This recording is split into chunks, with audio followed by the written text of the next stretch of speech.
যিনি রাষ্ট্রনায়ক হবেন তার 4টি কাজের মৌলিক যোগ্যতা থাকবে। সূরা হজের 41 নম্বর আয়াতে আল্লাহ বলেন, আল্লাযীনা ইম্মাক্কান্নাহুম ফিল আরদি আকামুস সালাহ ওয়া আতাউজ যাকাত ওয়া আমারু বিল মারুফ ওয়া নাহাউ আনিল মুনকার। মুসলমানদের রাষ্ট্রনায়ক যিনি হবে, আল্লাহ বলেন যাদেরকে আমি রাষ্ট্রের ক্ষমতায় বসাই তারা মৌলিক 4টি কাজ করবে।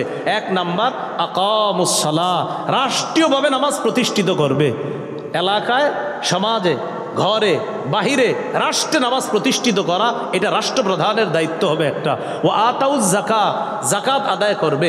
যারা যাকাত উসুল করে না, আদায় করে না, তাদের যাকাতগুলা রাষ্ট্রীয়ভাবে রাষ্ট্রনায়ক আদায় করতে হবে। তাহলে দেখেন, রাষ্ট্রনায়ক যিনি হয় মুসলমানদের, তারও একটা দায়িত্ব হয় অন্যতম যাকাত ভিত্তিক রাষ্ট্র ব্যবস্থা গড়ে তোলা।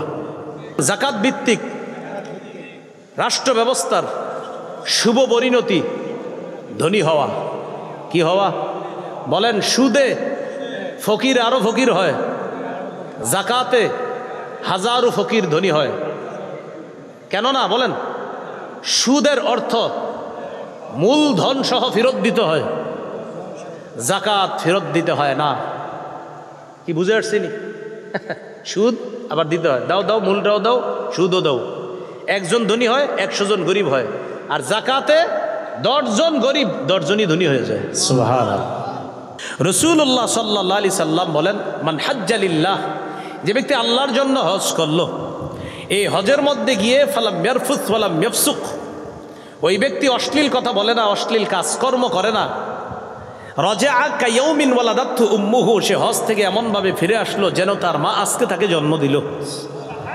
যার উপর হজ ফরজ, সে যদি টানা 5 বছর হজ না করে, আল্লাহ তাআলা হাদিসে কুদসির মধ্যে বলেন, ইন্না আবদান সাহহাতু লাহু জিসমা, এক ব্যক্তির শরীর আমি ভালো রাখলাম। ওয়াসাতু আলাইহি ফিল মাঈশা, আবার তাকে আমি অর্থনৈতিক সক্ষমতা দান করলাম।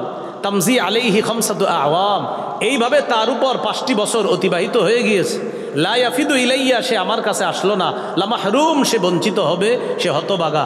5 বছর হজ ফরজ হয়ে গেছে লোকটার উপর, আল্লাহ ডাকে আসো, আসে না, আসো, আসে না, আসো, আসে না, এইভাবে ডাকতে থাকে। 5 বছর হয়ে গেলে সে আল্লাহর ডাকে সাড়া দেয় না। আল্লাহ বলে লা মাহরুম, ও হতবাগা, ও বঞ্চিত।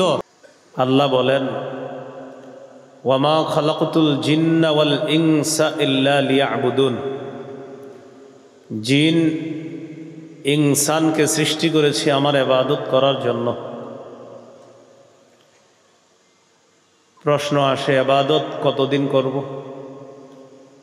সূরাতুল হিজরের 99 নম্বর আয়াতে আল্লাহ বলেন, ওয়া'বুদ রাব্বাকা হাত্তা ইয়াতিয়াকাল ইয়াকিন, মৃত্যু আসা পর্যন্ত তুমি তোমার রবের ইবাদত করো। এখান থেকে আরেকটি কথা বুঝে আসে, প্রত্যেকের মৃত্যু হয়ে যাবে, এই কথা নিশ্চিত এবং চূড়ান্ত। সূরা আনকাবুতের 57 নম্বর আয়াতে আল্লাহ বলেন, কুল্লু নাফসিন যায়িকাতুল মাউত, প্রতিটি নফস মৃত্যুর স্বাদ গ্রহণ করবে।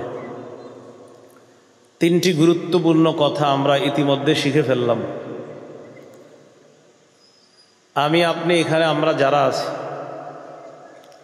এবং সারা পৃথিবীর যত জিন ইনসান আছে, সকলকে আল্লাহ সৃষ্টি করেছেন ইবাদত করার জন্য। দ্বিতীয় যে বিষয়টি শিখলাম, ইবাদত করব কতদিন? মৃত্যু পর্যন্ত। তৃতীয় যে বিষয়টি শিখলাম, প্রতিটি নফস মৃত্যুর স্বাদ গ্রহণ করবে। কোনো মানুষ যদি পলায়ন করে মৃত্যু থেকে, এই পলায়ন তার কোনো কাজে আসবে না। সূরা আহজাবের 16 নম্বর আয়াতে আল্লাহ বলেন, কুল লা ইয়ানফাকুমুল ফিরারু ইন ফারারতুম মিনাল মাউত, নবী আপনি বলে দিন, যদি তোমরা মৃত্যু থেকে পালিয়ে বেড়াও, এই পালিয়ে বেড়ানো তোমাদের কিছুতেই কোনো কাজে আসবে না। সূরা নিসার 78 নম্বর আয়াতে আল্লাহ বলেন, আইনামা তাকুনু ইউদরিকুমুল মাউত, তোমরা যেখানেই থাকো মৃত্যু তোমাদেরকে পাকড়াও করবে। সূরা জুমুয়ার 8 নম্বর আয়াতে আল্লাহ বলেন, কুল ইন্নাল মাউতাল্লাযী তাফিররুনা মিনহু ফাইন্নাহু মুলাকীকুম, নবী আপনি বলে দিন, নিশ্চয়ই যেই মৃত্যু থেকে তোমরা পালিয়ে বেড়াও এই মৃত্যু তোমাদের সাথে সাক্ষাৎ করবে। সূরা আরাফের 34 এবং সূরা ইউনুসের 49 নম্বর আয়াতে আল্লাহ বলেন, লিকুল্লি উম্মাতিন আজাল ইযা জাআ আজালুহুম ফালা ইস্তাখিরুনা সাআতাও ওয়ালা ইস্তাকদিমুন। প্রত্যেকটি উম্মতের মৃত্যুর সময় নির্ধারণ করা। যখন মৃত্যু চলে আসবে তখন আগেও না পরেও না, তার নির্ধারিত সময়ে তার মৃত্যু হয়ে যাবে। অন্য আয়াতে আল্লাহ বলেন, ইন্না আজালাল্লাহি লাআত, নিশ্চয়ই আল্লাহর নির্ধারিত সময় এটা অবশ্যই এসে যাবে। গুরুত্বপূর্ণ তিনটি কথা আমরা শিখে ফেললাম। কেন আসি দুনিয়াতে? রবের গোলামি করার জন্য। কতদিন? মৃত্যু পর্যন্ত। মৃত্যু হয়েই যাবে। অনেকগুলা দলিলের মাধ্যমে আমরা একথা স্পষ্টভাবে জানতে পারলাম, মৃত্যু চূড়ান্ত, নিশ্চিত। কবে হবে জানে আল্লাহ। 5টি বিষয় আল্লাহ ছাড়া কেউ জানে না। 21 পারা 13 নম্বর পৃষ্ঠা সূরা লোকমানের শেষের দিকে আল্লাহ বলেন, ইন্নাল্লাহা ইনদাহু ইলমুস সাআহ। কিয়ামত কখন হবে এই বিষয়টা আল্লাহর কাছে আছে। কিয়ামতের জ্ঞান এটা আল্লাহর কাছে। 2 নম্বর, ইউনাজ্জিলুল গাইস, বৃষ্টি কখন আল্লাহ নাজিল করবেন, কি পরিমাণ নাজিল করবেন এটা আল্লাহ জানেন। 3 নম্বর, ওয়ায়ালামু মা ফিল আরহাম, মায়ের পেটের সন্তান, রেহেমের সন্তান, ছেলে হবে না মেয়ে হবে, আকৃতি আসার আগ পর্যন্ত সেটা আল্লাহ বলতে পারবেন এটা কি ছেলে না মেয়ে। আকৃতি আসলে মেশিনই ধরা খায়, কিন্তু আকৃতি আসার আগ পর্যন্ত এটা কি ছেলে হবে না মেয়ে হবে শুধু জানেন আল্লাহ। 4 নম্বর, ওয়ামা তাদরি নাফসুম মাযা তাকসিবু গাদা, কোনো মানুষ জানে না আগামীকাল কি উপার্জন করবে। আমার আপনার আশা থাকে কালকে আমি এটা এটা কামাই করব, এই করব, এটা আশা থাকতে পারে, তবে আসলে কি হবে এটা আল্লাহ জানে। 5 নম্বর, ওমা তাদরি নাফসুম বিআইয়ি আরদিন তামুত, কোনো মানুষ জানে না কোথায় কোন জমিনে সে মৃত্যুবরণ করবে। 5টি বিষয় আল্লাহর কাছে আছে। 5টি বিষয়ের জ্ঞান শুধু আল্লাহর কাছে। এই 5টির মধ্যে একটি হলো মৃত্যু। মৃত্যু কখন কোন জমিনে কোথায় হবে এটা জানেন আল্লাহ, তবে হবে এই কথা নিশ্চিত। কখন হবে জানেন আল্লাহ। আবার চলে আসি 3 কথায়। কেন দুনিয়াতে আসি? আল্লাহর গোলামি করব। 2 নম্বর, কতদিন গোলামি করব? মৃত্যু পর্যন্ত। 3 নম্বর, মৃত্যু হয়েই যাবে এ কথাই চূড়ান্ত সত্য কথা এবং চিরসত্য কথা এবং এটাই নিশ্চিত কথা। এই হলো আজকের আলোচনার ভূমিকা। মূল আলোচনা আমি আপনাদের সামনে 5টি কথা বলবো ইবাদত সম্পর্কে। কেন সৃষ্টি করেছেন? ইবাদত। এই ইবাদত সম্পর্কে 5টি কথা বলবো। 5 কথা শেষ হবে, আলোচনাটিও শেষ হয়ে যাবে ইনশাআল্লাহ। মনোযোগ সহকারে আলোচনাটি শুনলে আশা করি আমি এবং আপনারা আমরা উভয়ে মিলেমিশে কিছু কথা শিখতে পারবো ইনশাআল্লাহ। 1 নম্বর, ইবাদতের আবিধানিক পারিভাষিক অর্থ। 2 নম্বর, পবিত্র কোরআনে ইবাদত মৌলিকভাবে কত প্রকার। 3 নম্বর, হাদিসে ইবাদত সম্পর্কে কি বলা হয়েছে। 4 নম্বর, উপকারিতা লাভের দিক থেকে ইবাদত কত প্রকার। 5 নম্বর, আমরা কয় মাধ্যমে ইবাদত করি। বাস এই 5টি আলোচনা হবে। প্রথম আলোচনা ইবাদতের আবিধানিক পারিভাষিক অর্থ। একটা কিতাব আছে নাম আল উবুদিয়্যা, এটার বাংলা হলো দাসত্ব বা গোলামি। এই কিতাবের 23 নম্বর পৃষ্ঠা আছে। ইবাদতের আসল অর্থ হলো আযুল্লু, নত হওয়া, বিনয়ী হওয়া, নম্র হওয়া। আল ইবাদা ফিল ইসলাম একটা কিতাব আছে। এই কিতাবের 28 নম্বর পৃষ্ঠা আছে। কুল্লু খুদুইন লাইসা ফাওকাহু খুদুউন, ইবাদত বলা হয় প্রত্যেক এমন বিনয়কে যেই বিনয়ের পর আর বিনয়ী হওয়া যায় না, এটাকে বলা হয় ইবাদত। এই কিতাবেরই 30 নম্বর পৃষ্ঠা আছে। আল ইবাদাতু হিয়া আত-তাআতু মা'a গায়াতিল খুদু', চূড়ান্ত বিনয়ের সাথে আল্লাহর আনুগত্য করাকে ইবাদত বলে। যেমন একটু আগে এসে দেখেছি আপনারা এশার সালাত জামাতে আদায় করেছেন। যারা আদায় করতে পেরেছেন, জামাতে হোক অথবা একাকীও করে ফেলেছেন হয়তো অনেকে আদায়, আল্লাহ সকলের সালাতকে ভুল ত্রুটি থাকলে ক্ষমা করে দিয়ে আল্লাহ কবুল করে নেন। যারা আদায় করতে পারিনি, মাইকের আওয়াজ যদ্দূর যাচ্ছে, এ আওয়াজের মধ্যে আমার কথা যে মা বোনরা সহ যারা শুনছেন, যদি এশার সালাত পড়ে না থাকেন পড়ে নেন, আল্লাহ যেন সকলকে পড়ার তৌফিক দান করেন। এশার নামাজ আজকে যারা পড়েছেন অথবা একটু পরে পড়বেন বলে আশাবাদী। এই এশার নামাজের মধ্যে যতগুলো মুসল্লি ছিলেন, এদের মধ্যে যার বিনয়ী হওয়াটা, যার আনুগত্য প্রকাশ করাটা সবচাইতে বিনয়ের সাথে হয়েছে, আল্লাহর কাছে আজকের এশায় যে সবচেয়ে বেশি ছোট হিসাবে নিজেকে আল্লাহর কাছে উপস্থাপন করেছে, তার ইবাদতটা আল্লাহ তত বেশি কবুল করছে। এটা হলো ইবাদতের আবিধানিক অর্থ, চূড়ান্ত বিনয়ের সাথে আল্লাহর আনুগত্য করা। আজকে থেকে যত নামাজ পড়ব, যত ইবাদত করব, প্রতিটি ইবাদতে যেন আমি সবচেয়ে বেশি আল্লাহর কাছে ছোট হতে পারি, নত হতে পারি, আল্লাহ তৌফিক দান করেন। ইবাদতের পারিভাষিক অর্থ আল উবুদিয়্যা কিতাবের 23 নম্বর পৃষ্ঠা আছে। আল ইবাদাতু হিয়া ইসমুন জামিউন লিকুল্লি মা ইউহিব্বুহু আল্লাহু ওয়া ইয়ারদাহু মিনাল আকওয়ালি ওয়াল আ'মালিজ যাহিরা ওয়াল বাতিনা। সহজে অনুবাদ করি আমি, আমার, আপনার, আমাদের প্রকাশ্য কথা, প্রকাশ্য কাজ, গোপন কথা, গোপন কাজ যদি আল্লাহ পছন্দ করেন, এটা ইবাদত। এখন আমি আপনাদের সামনে কথা বলতেছি প্রকাশ, আপনারা যারা কথা শুনতেছেন প্রকাশ, আমার বলা আর আপনাদের শ্রবণ করা, এটা যদি আল্লাহ পছন্দ করেন তো আমার বলাটা এবং আপনাদের শ্রবণ করা উভয়টাকে আল্লাহ ইবাদতে গণ্য করে নিশ্চিত সওয়াব দিয়ে দিবেন। তাহলে কি শিখলাম? আমাদের গোপনে বলা, গোপনে করা, প্রকাশ্যে বলা, প্রকাশ্যে করা, এটা যদি আল্লাহ পছন্দ করেন, এটাই ইবাদতের মধ্যে আল্লাহ গণ্য করে নেবেন। আজকের প্রথম আলোচনা শেষ। 2 নম্বর আলোচনা, পবিত্র কোরআনে ইবাদত মৌলিকভাবে কত প্রকার? পবিত্র কোরআনে ইবাদত মৌলিকভাবে 2 প্রকার। 1 নম্বর আল উবুদিয়্যাতুল আম্মাহ, এটার বাংলা হলো সাধারণ দাসত্ব।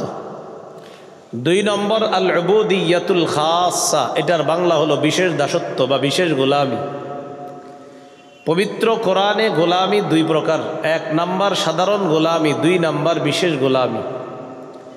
সাধারণ গোলামির মধ্যে সবাই অন্তর্ভুক্ত। যেমন আল্লাহর কিছু সিদ্ধান্ত আছে যেগুলা ইমানদাররা স্বেচ্ছায় মেনে নেয়, বেঈমানরা অনিচ্ছায় মেনে নেয়। অসুস্থ হওয়া, ইমানদাররা এটা স্বেচ্ছায় মেনে নেয়, এটা ইমানদাররা মেনে নেয় যে আল্লাহর ফয়সালা, আমি অসুস্থ হয়েছি। বেঈমানরা অসুস্থ হয়, ফয়সালাটা কার? বলেন কার? কিন্তু বেঈমানরা এটা মেনে নেয় না, কিন্তু ফয়সালা কার? আল্লাহর। তো আল্লাহর এই ফয়সালা তারা ফিরাইতেও পারে না। এই যে ফিরাইতে পারে না, এর মানে না চাইলেও এখানে তারা আল্লাহর সিদ্ধান্ত মেনে নিতে হচ্ছে। এটাকে বলা হয় সাধারণ দাসত্ব। ইমানদাররা চাল খায়, ডাল খায়, বেঈমানরা চাল ডাল খায়নি। বলেন, চাল ডাল কে দেয়? চাল ডালের রিজিকটা আল্লাহ দেয়। এটা হলো আল্লাহর ফয়সালা, ইমানদার স্বেচ্ছায় মানে।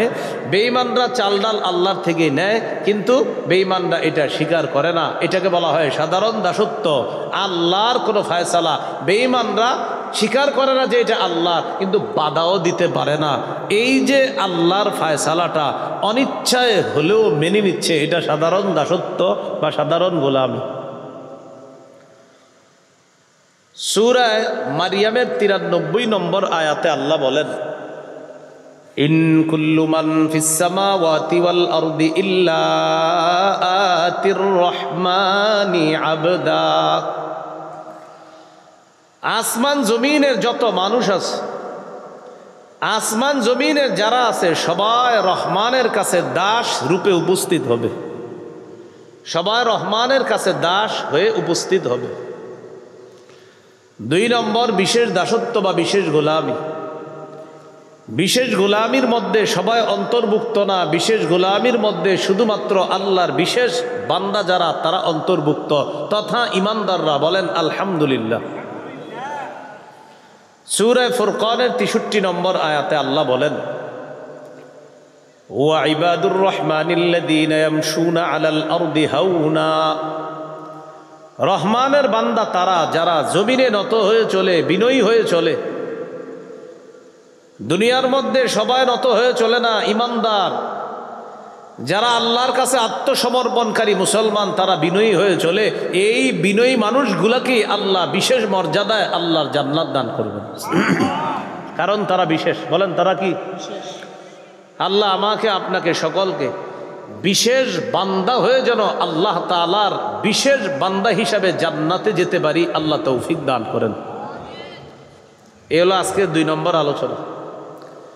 আজকের 3 নম্বর আলোচনা, পবিত্র হাদিসে ইবাদত সম্পর্কে কি বলা হয়েছে এই ব্যাপারে কয়েকটি দৃষ্টান্ত আমরা জানব। দৃষ্টান্ত নাম্বার 1, আবু দাউদের 1479 নম্বর হাদিস। রাসূলুল্লাহ সাল্লাল্লাহু আলাইহি ওয়াসাল্লাম বলেন, আদ-দুআউ হুয়াল ইবাদা। দোয়া করাটা এটাও একটা ইবাদত, দোয়া করাটাই ইবাদত। জুতা কিনতে গেলেন, আল্লাহকে বললেন আল্লাহ আমি জুতা কিনবো, আমার জুতাটা যেন ভালো হয়, এটা আল্লাহকে বললেন। এই যে বললেন আল্লাহকে, এটাই ইবাদত হয়ে গেছে, সওয়াব পেয়ে গেছেন। আল্লাহ আমার জুতার ফিতা ছিঁড়ে গিয়েছে, আমি জুতার ফিতা ক্রয় করার জন্য বাজারে যাচ্ছি, এটা যেন ভালো মানের একটা ফিতা পাই, এটা আল্লাহকে বলছেন আপনি। বাস এই যে বললেন, ইবাদত হয়ে গেছে, সওয়াব পেয়ে গেছেন। আল্লাহ আমি একটা সুই ক্রয় করার জন্য বাজারে যাচ্ছি, আমার এই সুইটা যেন মানুষের জন্য ক্ষতিকারক না হয়, আল্লাহকে যে আপনি বললেন, এই বলাটা ইবাদতের অন্তর্ভুক্ত হয়ে গেছে। মনে থাকবে কথাগুলা? আল্লাহ আমি আমার অসুস্থ খালাকে মামাকে দেখার জন্য রওনা করলাম, আমার সফরকে আপনি সহজ করে দিয়েন, নিরাপদ করে দিয়েন, আমি যেন নিরাপত্তার সাথে নিরাপদে জান মালের অ্যাক্সিডেন্ট থেকে হেফাজত হয়ে আমি আমার অসুস্থ খালাকে দেখে আবার যেন আমি নিরাপদে ফিরে আসতে পারি। এটা আল্লাহকে আপনি বললেন, আপনি এই বলাটা ইবাদতে গণ্য হয়ে গেছে, আপনি সওয়াব পেয়ে গেছেন। এটা কি বলেন? আল্লাহকে আপনি বললেন আল্লাহ আমি এখন একটা টিস্যু ক্রয় করব, এই টিস্যুটা যেন আমার নাকের জন্য ক্ষতিকারক না হয়, এটার ঘ্রাণ যেন আমার জন্য কোনো অস্বস্তির কারণ না হয়, এটা আল্লাহকে বললেন, এটাও আপনার ইবাদতে গণ্য হয়ে যাবে। এই জন্য বুঝাইতে চাইলাম, দোয়া করা ইবাদত, ছোট থেকে ছোট এগুলাও রাসূল সাল্লাল্লাহু আলাইহি সাল্লাম বলছে আল্লাহর কাছে চাও। এই জন্য আল্লাহর কাছে খুব বেশি পরিমাণে দোয়া করা, চাওয়া। কত পরিমাণ চাইবেন? আমার পাশে যিনি বসা আলেমে দিন, তিনি যদি আমাকে 3-4 বার ডাক দেয়, 5 বারের বার আমি রাগ হয়ে বলবো কি হয়েছে আপনি বলেন, এতবার ডাকেন কেন, রাগ হয়ে যাবো। একবারে বলবো বলেন, আবার বলবে বলবো বলেন, আবার বলবে বলবো বলেন, আবার বললে একটু রাগ হয়ে বলবো হ্যাঁ বলেন, আবার বললে আরে কি হয়েছে বলেন। মানুষকে বারবার ডাকলে মানুষ রাগ করে, আল্লাহকে না ডাকলে আল্লাহ রাগ করে। মানুষকে বারবার ডাকলে রাগ হয়ে যায়, এত বেটের করেন কেন বলে ফেল। আল্লাহকে না ডাকলে আল্লাহ রাগ করে, সুবহানাল্লাহ। এটাই খালেক আর মাখলুকের পার্থক্য। মাখলুককে বারবার ডাকলে মাখলুক মেজাজ খারাপ করে, খালেককে না ডাকলে খালেক রাগ হয়ে যায়। মান লাম ইয়াসআলিল্লাহ ইয়াগদাব আলাইহি। রাসূলুল্লাহ সাল্লাল্লাহু আলাইহি সাল্লাম বলেন আল্লাহর কাছে না চাইলে আল্লাহ রাগ করে, মানুষের কাছে বারবার চাইলে মানুষ রাগ করে। ভিক্ষুক 1 বার 2 বার 3 4 বার 5 বার চাইলে রাগ করে বলে এই বেটা তোরে কতবার দিব, যা। আমার রবের কাছে না চাইলে রব রাগ করে। এবার আপনারা আমারে বলেন রবকে কতবার ডাকা দরকার? বলেন হিসাব ছাড়া। বলেন কতবার ডাকা দরকার? কারণ আমার রব না ডাকলে রাগ করে। এই জন্য আল্লাহর কাছে খুব বেশি দোয়া করা। এখানে গুরুত্বপূর্ণ একটি কথা আপনাদেরকে বলি। অনেকে আছে আমরা আল্লাহর কাছে দোয়া করি, কিন্তু যেই মুহূর্তে দোয়াটা করি ওই সময় অনুযায়ী অনেক সময় আমার দোয়াটা মঞ্জুর হয় না। আল্লাহর কাছে আপনি দোয়া করে বললেন আল্লাহ আগামী মাসের 1 তারিখে আমার একটা চাকরির ইন্টারভিউ আছে, আমার ইন্টারভিউটা যেন সহজ হয়, আমি যেন চাকরিটা পেয়ে যাই। আল্লাহ আমার চাকরিটা খুব দরকার, এটা আল্লাহকে আপনি বললেন। প্রথম কথা হলো আল্লাহকে যে এই মাসে পুরা প্রতিদিন বলতেছেন, এই যতবার বলতেছেন ততবার এবাদত হিসাবে এটা অন্তর্ভুক্ত হয়ে যাচ্ছে। আপনার এবাদতের লিস্টে এই বলাটা যোগ হয়ে যাচ্ছে, আবার সওয়াবও পেয়ে যাচ্ছেন। এটা প্রথম কথা। দ্বিতীয় কথা, আগামী মাসের 1 তারিখে ইন্টারভিউ দিয়েছেন, চাকরি হয়নি, ইন্টারভিউ ভালো হয়নি। এখন আপনি ইমাম সাহেবরা এসে ধরছেন, হুজুর এতবার কইলাম, কইল না তো। এই জন্য মনে রাখবেন, বলেন আজকে থেকে যত দোয়া করব, সবাই বলেন দোয়া করার পর 4টি কথা মাথায় রাখবো। 1, হয়তো আমার রব নগদ দোয়াটি কবুল করবেন। 2, নগদ কবুল না করে আমার জন্য যখন মঙ্গল তখন কবুল করবে। 3, আমার এই দোয়াটি কবুল না করে প্রার্থনাকৃত বিষয়টি আল্লাহ না দিয়ে অন্য একটি বিপদ থেকে আমাকে উদ্ধার করবে। 4, উপরোক্ত 3টি যদি না হয়, আখেরাতে নিশ্চিত এই কবুল না করা দোয়ার প্রতিদান আল্লাহ দিয়ে দিবে। কয় কথা মাথায় রাখা? 4 কথা। জান্নাতে অনেক ব্যক্তির মর্যাদা বাড়বে। ওই ব্যক্তি বলবে, আল্লাহ আমার এত মর্যাদা বাড়তেছে। আল্লাহ তাআলা বলবেন, তোমার অনেকগুলা দোয়া আমার কাছে করেছো, আমি সবগুলা দোয়ায় সাড়া দিছি, যতবার বলেছো সাড়া দিছি, বাকি সবগুলো আমি মঞ্জুর করি নাই। তোমার যেগুলো কল্যাণকর ছিল সেগুলা দুনিয়াতে মঞ্জুর করে দিয়েছি, যেগুলা কল্যাণকর তোমার জন্য দুনিয়াতে আমি মনে করি নাই সেগুলা মঞ্জুর করি নাই। এখন মঞ্জুর যেহেতু করি নাই, আখেরাতে তোমাকে দিয়ে দিলাম, এই কারণে তোমার এত মর্যাদা আমি বাড়ায় দিলাম।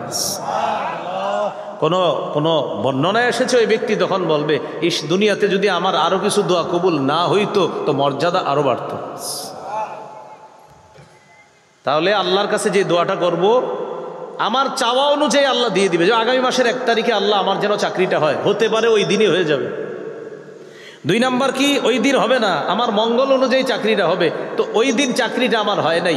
2 মাস 3 মাস পরে আমি আরেকটা ইন্টারভিউ দিছি, ওটার বেতন 50, আগের চাকরির বেতন ছিল 30,000, 30,000 ওয়ালা চাকরিটা আল্লাহ আমাকে ব্যবস্থা করে দেয় নাই। 2 মাস পরে 50,000 বেতনের চাকরিটা আল্লাহ ব্যবস্থা করে দিছে। তাহলে বলেন তো রবের ফায়সালা কল্যাণকর কিনা?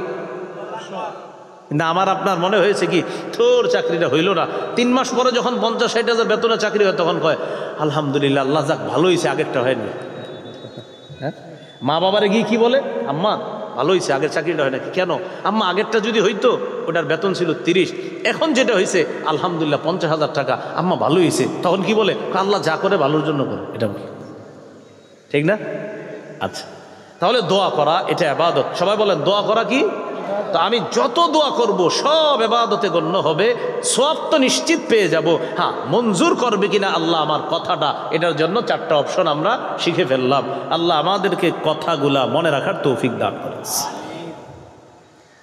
তিরমিজির হাদিস 2201 নম্বর হাদিস। এই হাদিসের মধ্যে আসছে রাসূলুল্লাহ সাল্লাল্লাহু আলাইহি সাল্লাম বলেন, আল ইবাদাতু ফিল হারজি কা হিজরাতিন ইলাইয়া। ফিতনার জামানায় আমার কোনো উম্মত ইবাদত করা আমি নবীর কাছে হিজরত করার সমতুল্য হয়ে যায়। আমরা এখন কলহ বিপর্যয় আর ফিতনার জামানায় আছি। এই জামানায় যারা আল্লাহর ইবাদত 1 মিনিট করতে পারতেছেন, শুকরিয়া আদায় করবেন যে আধা মিনিট আল্লাহর ইবাদত করতেছে, তার চাইতে আল্লাহ আপনাকে আধা মিনিট বেশি তৌফিক দান করছেন। যে ব্যক্তি আল্লাহকে 100 বার ডাকার সুযোগ পেয়েছেন, সুযোগ পাওয়ার পর শুকরিয়া আদায় করবেন যে 99 বার রবকে ডেকেছে, আলহামদুলিল্লাহ আল্লাহ ওর চেয়ে 1 বার আমাকে বেশি স্মরণ করার তৌফিক দান করছে। যে 100 বার 1000 বার আল্লাহকে ডাকার সুযোগ পাবেন, শুকরিয়া আদায় করবেন। 999 বার যে রবকে স্মরণ করতে পারছে, শুকরিয়া আল্লাহ, আপনি তার চেয়ে একবার বেশি আমাকে তৌফিক দিয়েছেন। বুঝাইতে চাইলাম, মসজিদে যিনি আইসা আধা ঘন্টা বসে আছেন, আপনি শুকরিয়া আদায় করবেন। ওই ব্যক্তির চেয়ে আল্লাহ আপনাকে বেশি তৌফিক দান করেছেন যে 25 মিনিট মসজিদে ছিল, আপনি শুকরিয়া আদায় করবেন। আলহামদুলিল্লাহ, আজকে আমি আধা ঘন্টা ছিলাম, অন্যজন 25 মিনিট ছিল। রব আপনার শুকরিয়া, আধা ঘন্টা তো আমার কোনো গুনাহ হয় নাই, শুকরিয়া আদায় করবেন। এটা কি বুঝাইলাম? এবাদতের সুযোগ যত বেশি পাইবেন এই জামানায়, আপনি শুকরিয়া আদায় করবেন। কেন? নবী বলছে এটা ফিতনার জামানা। এই জামানায় এবাদত করাটা আমি নবীর কাছে হিজরত করার সমতুল্য। আবু দাউদের হাদিস আসছে, নবীজি বলেন শেষ জামানায়, ফিতনার জামানায় আমার এক উম্মত এবাদত করলে আল্লাহ তাআলা তাকে 50 জনের সওয়াব দান করবে। সাহাবীগণ নবীজির সামনে, সাহাবীগণ প্রশ্ন করলেন, আজরু 50, হুজুর আপনি যে বললেন 50 জনের সওয়াব দান করবে, এই 50 জন কারা? এটা কি ওই যুগের 50 জন নাকি আমাদের 50 জন? কথার কথা, এই এলাকার কেউ ইবাদত করলেন, তাকে আল্লাহ 50 জনের নেকি দান করলেন। এখন এই 50 জন কি আপনার এই এলাকার নাকি নবীর সামনে যারা ছিল তাদের? নবীজি বললেন, শোনো, আজরু 50 মিনকুম, তোমরা 50 জন ইবাদত করলে যেই সওয়াব পাইতা, তোমাদের 50 জনের নেকি ফিতনার জামানায় আমার এক উম্মতকে আল্লাহ দান করবে। এই জন্য এই জামানায় ইবাদত এক তো করতে পারা, রবের শুকরিয়া বেশি আদায় করবেন, আর বলবেন আল্লাহ আজকের চেয়ে কালকে যেন একটু আপনারে বেশি স্মরণ করতে পারি, আপনি তৌফিক দিয়েন। পরের দিন আল্লাহকে বলবেন, আল্লাহ আপনার শুকরিয়া, গত 2 দিন আমারে যে পরিমাণ তৌফিক দিয়েছেন ইবাদত করার, আগামীকালকে যেন আরেকটু বেশি পারি। মাবুদ, আমি ফিতনার জামানায় আছি, এই জামানায় ইবাদত করা আপনার নবীর কাছে হিজরত করার মতো, এই জামানায় ইবাদত করা 50 জনের নেকির সমপরিমাণ। আল্লাহ এই সুযোগগুলো যেন আমি গ্রহণ করতে পারি, আপনি আমাকে বেশি থেকে বেশি তৌফিক দান করবেন। সব কিছুর কৃতিত্ব কাকে দেওয়া? ইবাদত করতে পারার কৃতিত্ব আল্লাহকে দেওয়া, আবার ভবিষ্যতে করতে যেন পারি এটাও আল্লাহর কাছে চাওয়া। এই জন্য তো আল্লাহ আমাদেরকে সূরা ফাতিহায় শিখিয়ে দিছে, ইয়্যাকা না'বুদু ওয়া ইয়্যাকা নাস্তাঈন। অর্থ কি?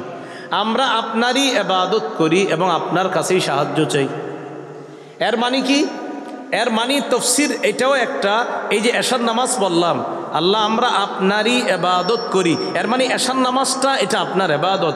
ওয়া ইয়্যাকা নাস্তাঈন, আবার আপনার কাছেই সাহায্য চাই। এর মানে হলো আল্লাহ আগামী যে ফজরের নামাজটা আছে এটা যেন পড়তে পারি, আপনার কাছে অগ্রিম সাহায্য চেয়ে রাখলাম, আপনি তৌফিক দিয়েন। এটা ইয়্যাকা না'বুদু ওয়া ইয়্যাকা নাস্তাঈন অনেকগুলো তাফসীরের এটা একটা তাফসীর, যে আল্লাহ আপনার তো ইবাদত করি আমরা, এই যে নগদ ইবাদত করতেছি, পরবর্তী ইবাদতটা যেন করতে পারি। ওয়া ইয়্যাকা নাস্তাঈন, সাহায্য চাই আপনার কাছে, আপনি তৌফিক দিয়েন যেন পরের ইবাদতটা করতে পারি।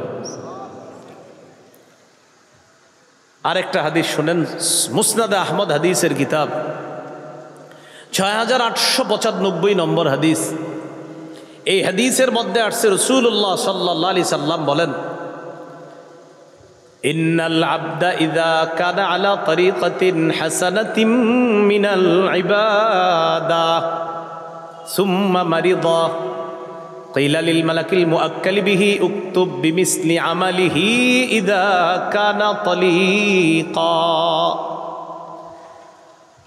কোন ব্যক্তি ইবাদতের সুন্দর একটা পদ্ধতি গ্রহণ করেছে, ইবাদতটা করে, সুম্মা মারিদা, একদিন অসুস্থ হয়ে গেছে। এইখানে যারা আছেন, অভ্যাস আছে একজনের নিয়মিত 10 পৃষ্ঠা কোরআন তেলাওয়াত করে, ফজরের পরে 10 পৃষ্ঠা পড়ে, মাগরিবের পরে 10 পৃষ্ঠা নিয়মিত উনি 1 পারা কোরআন তেলাওয়াত করে, কথার কথা বললাম। অথবা সকালে 5 পৃষ্ঠা, সন্ধ্যায় 5 পৃষ্ঠা, এইভাবে নিয়মিত 10 পৃষ্ঠা কোরআন তথা আধা পারা কোরআন পড়ে নিয়মিত। এখন এই ব্যক্তি ইবাদত করে, প্রতিদিন কোরআন পড়ে, রব খুশি হয়। একদিন অসুস্থ হয়ে গেছে, এই দিন আর কোরআন পড়তে পারতেছে না। হাদিসে আসছে, নবীজি বলেন, কোন বান্দা যদি ইবাদতের সুন্দর একটা পদ্ধতি গ্রহণ করার পর অসুস্থ হয়ে যায়, আর যদি সে ওই ইবাদতটা করতে না পারে, আপনি প্রতিদিন কোরআন পড়তেন, হঠাৎ আজকে অসুস্থ হয়ে গেছেন, আজকে ইবাদতটা করতে পারেন না, আপনি যেই টাইমে কোরআনটা পড়তেন ওই টাইমে উজরের কারণে শুয়ে আছেন, আল্লাহ ফেরেশতাকে বলে, ও ফেরেশতা, আমার বান্দা সুস্থ থাকলে আজকেও ইবাদত করত, ও মাজুর, উজরের কারণে আজকে ইবাদত করতে পারতেছে না, সমস্যা কি? আমি আল্লাহ তো কম দিতে পারি না, ও এই টাইমে অন্যান্য দিন এবাদত করলে যে সওয়াবগুলা লেখতা, আজকেও এবাদত না করলেও অতীতের সওয়াবগুলার মতো আজকেও সওয়াব লিপিবদ্ধ করে দাও। এই জন্য বলেন এবাদত করবেননি? সবাই বলেন আল্লাহ তৌফিক দান করেন। তাহলে দোয়া করা, বলেন এবাদত, দোয়া করা এই যুগে এবাদত করা নবীর কাছে কি করার সমতুল্য? হিজরত করার। আর আরেকটা জানলাম, নিয়মিত সুন্দর এবাদত যদি করতে পারি, হঠাৎ অসুস্থ হয়ে গেল, আল্লাহ মায়া করে ওই এবাদত করাকালীন যে সওয়াবটা আল্লাহ দিতেন, ওজরের কারণে শুয়ে আসি, আল্লাহ সওয়াব বন্ধ করবেন না। সুবহানাল্লাহ। আর একটা হাদিস শোনেন, সহিহুল জামে হাদিসের কিতাব 4214 নম্বর হাদিস। এই হাদিসের মধ্যে আসছে ফদলুল ইলমি আহাব্বু ইলাইয়া মিন ফদলিল ইবাদাহ। সাধারণ জনগণের নফল এবাদতের মর্যাদার চাইতে আলেমের এলেম অন্বেষণের মর্যাদা আমি নবীর কাছে আরো বেশি দামি। সুবহানাল্লাহ। সাধারণ জনগণের নফল এবাদতের মর্যাদা অনেক বেশি। আলেম এলেম অন্বেষণ করে ঘরে বৈশা বৈশা, এই আলেমের এলেম অন্বেষণের মর্যাদা সাধারণ জনগণের নফল এবাদতের মর্যাদার চাইতে ক্ষেত্র বিশেষ নবীর কাছে বেশি প্রিয়, বেশি দামি। এটার কারণ কি? একজন আলেমের এলেম অন্বেষণ করার পর, সঠিক বিদ্যা অর্জন করার পর, তার এই সঠিক বিদ্যা একটা জাতির পরিবর্তন হয়, একটা সমাজের পরিবর্তন হয়। এই জন্য আলেমের এলেম অন্বেষণের মর্যাদা আল্লাহ রসুল বলেন সাধারণ জনগণের নফল এবাদতের মর্যাদার চেয়ে আরো বেশি। কারণ আলেমের এক কথায় একটা জাতির মধ্যে পরিবর্তন এসে যেতে পারে। এটা হলো আলেমের এলেম অন্বেষণের একটা আলাদা পাওয়ার। সঠিক বিদ্যার কারণে একটা জাতিকে আল্লাহ পরিবর্তন করে দেয়। আল্লামা আহমদ শফী রহমতুল্লাহ আলাইহি এক আহ্বানে পুরা বাংলাদেশের মুসলমান এক হয়েছিল কিনা বলে? তাহলে আলেমের এলেম অন্বেষণ ক্ষেত্র বিশেষ, আলেমের মর্যাদা আল্লাহর কাছে অনেক বেশি। তো যাই হোক, এর মানে আপনারা এবাদত ছেড়ে দিয়ে না। হাদিসের অনুবাদ কি? সাধারণ জনগণের নফল এবাদতের মর্যাদা, মর্যাদা তো অবশ্যই আছে। তো বলছে আলেমের এলেম অন্বেষণের মর্যাদা, এটাও এবাদত। সাধারণ জনগণ নফল নামাজ পড়া, এটাও এবাদত। আলেম এলেম অন্বেষণ করা, এটাও এবাদত। উভয়টা এবাদত। নবী বলেন ক্ষেত্র বিশেষ আলেমের এলেম অন্বেষণ নামক এবাদত যেটা, এটার মর্যাদা আমার কাছে আরো বেশি। সুবহানাল্লাহ। আল্লাহ আমাদেরকে কথাগুলা মনে রাখার তৌফিক দান করেন। এই হলো হাদিসে এবাদত সম্পর্কে কিছু গুরুত্বপূর্ণ বিষয় আমরা জানলাম। 1 নম্বর আলোচনা গেল আবিধানিক পারিভাষিক অর্থ। 2 নম্বর আলোচনা গেল পবিত্র কোরআনে এবাদত গোলামি বা দাসত্ব 2 প্রকার। 3 নম্বর আলোচনা গেল পবিত্র হাদিসে এবাদতের প্রায়োগিক অর্থ। আমরা 4টি হাদিস থেকে এবাদত সম্পর্কে কিছু ব্যবহার হাদিস থেকে আমরা জেনে নিলাম। আজকের 4 নম্বর আলোচনা, এটা আমার সাথে একটু বলেন। বলেন সওয়াব কামাই করার দিক থেকে এবাদত 2 প্রকার। অর্থাৎ আমরা 2 মাধ্যমে এবাদত করে সওয়াব কামাই করি। 1, নিজে এবাদত করে সওয়াব কামাই করি। 2, অন্যের সাহায্যে এবাদত করে সওয়াব কামাই করি। যেমন ফজরের নামাজের আগে সুন্নত কয় রাকাত? জোহরের আগে, জোহরের পরে, ফজরের আগে 2, জোহরের আগে 4, হলো কত? জোহরের পরে 2 হলো কত? মাগরিবের পরে 2 কত হলো? এশার পরে 2 কত হলো? 12। এই 12 রাকাত সুন্নত কি জামাতে পড়েন না একা একা? একা একা। তাহলে এই সুন্নত একা একা এবাদত করি, এই এবাদতের সওয়াবটা আমি নিজে কইরা পাই। সুবহানাল্লাহ। রাসূলুল্লাহ সাল্লাল্লাহু আলাইহি সাল্লাম বলেন, কেউ যদি নিয়মিত 12 রাকাত সুন্নতের পাবন্দি করে, ওয়াজাবাত লাহুল জান্নাহ, আল্লাহ তার জন্য জান্নাত ওয়াজিব করে দেয়, তার জন্য জান্নাত ওয়াজিব হয়ে যায়। নিয়মিত কয় রাকাত সুন্নত পড়ব?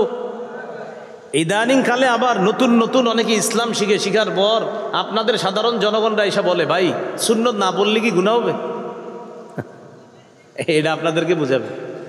এই জাতীয় কথা যারা বলবে, আপনার সাথে পাল্টা প্রশ্ন করবেন, ভাই গুনাহ হবে না সওয়াব হবে? এটার আগে আপনার কাছে আমি জানতে চাই, আপনি বলেন আপনার জন্য জান্নাত ওয়াজিব হোক, এটা কি আপনি চান নাকি চান না? এখন বলেন মুসলমান হইলে কি বলবে? জান্নাত ওয়াজিব হোক, এটাই চাই। কিন্তু এটা বলবে না কখনো যে জান্নাত ওয়াজিব হয়ে আমি চাই না। যদি কেউ এসে আপনাকে বলে ভাই সুন্নত না বললে কি গুনাহ হবে, আপনি এত সুন্নত সুন্নত করেন কেন, আপনি পাল্টা প্রশ্ন করবেন আপনার জান্নাত ওয়াজিব হোক এটা আপনি চান কিনা। যদি বলেন হ্যাঁ, মুসলমান হিসাবে তো হাই বলবে, আর যদি না বলে তাহলে তো আপনি বলবেন ভাই আপনি যেহেতু নাই বলছেন আপনার সাথে কথা নাই আমার। যদি বলে হ্যাঁ আমি চাই তাহলে বলবেন তো নিয়মিত 12 রাকাত সুন্নত পড়বেন। হাদিসে আসছে কেউ যদি নিয়মিত 12 রাকাত সুন্নতের পাবন্দি করে ওয়াজাবাত লাহুল জান্নাত, তার জন্য জান্নাত ওয়াজিব হয়ে যায়।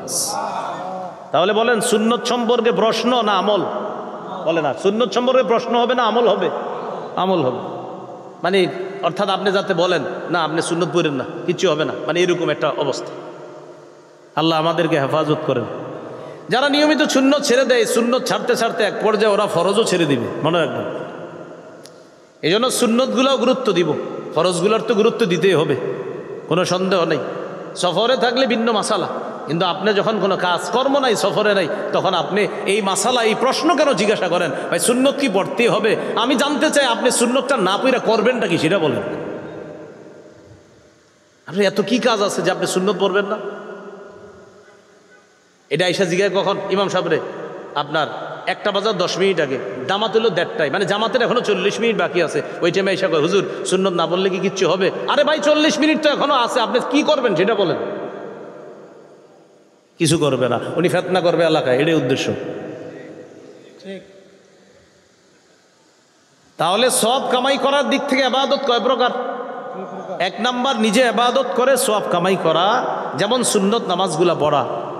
রাসূলুল্লাহ সাল্লাল্লাহু আলাইহি সাল্লাম বলেন কেউ যদি নিয়মিত 12 রাকাত সুন্নতের যত্ন নেয় ওয়াজাবাত লাহুল জান্নাত, তার জন্য জান্নাত ওয়াজিব হয়ে যায়।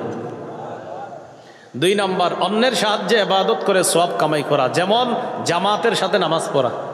জামাতের সাথে নামাজ একা পড়া যায় না, কমপক্ষে দুইজন লাগে। এই জন্য জামাতের সাথে নামাজ পড়া এটা হলো অন্যের সাহায্যে ইবাদত। রাসূলুল্লাহ সাল্লাল্লাহু আলাইহি সাল্লাম বলেন একাকী নামাজ পড়ার চাইতে জামাতে নামাজ পড়লে 27 গুণ বেশি সওয়াব আল্লাহ দান করেন। তাহলে একটা হলো নিজে ইবাদত করে সওয়াব কামাই করা, আরেকটা অন্যের সাহায্যে। নিজে ইবাদত করে সওয়াব কামাই করার আরেকটা দৃষ্টান্ত আমরা সবাই পড়ি আলহামদুলিল্লাহ।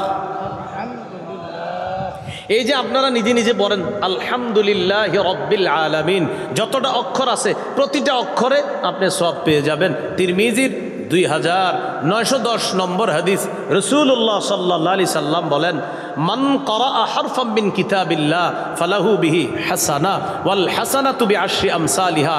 কেউ যদি কোরআনের একটি অক্ষর পড়ে তার আমলনামায় 10টি নেকি লিপিবদ্ধ হবে। এই জন্য কোরআন পড়বেন। মসজিদে বসে রয়েছেন সুন্নত পইরা, এখনো 10 মিনিট বাকি আছে জামাতের কাজ, সময়গুলো কাজে লাগান। আলাপ করেন না, গল্প করেন না, সুবহানাল্লাহ পড়েন। হুজুর অনেকক্ষণ পড়ছি, আলহামদুলিল্লাহ পড়েন, লা ইলাহা ইল্লাল্লাহ পড়েন, আল্লাহু আকবার পড়েন। হুজুর সব পড়ছি, এরপরেও সময় রয়ে গেছে, সামনে মসজিদের সামনে কোরআন আছে, আমপারা আছে, ওইটা নেন।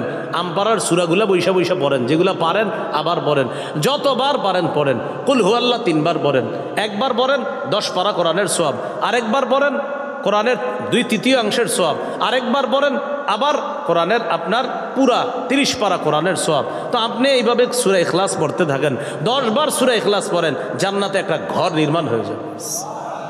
তো আপনার 10 মিনিট বাকি আছে, গল্প গুজব না করে জান্নাতে ঘর বানাইতে থাকেন। কি করবেন? দুনিয়াতে না পারলেও জান্নাতে বানাইতে থাকেন। কুল আল্লাহু আহাদ কয়বার?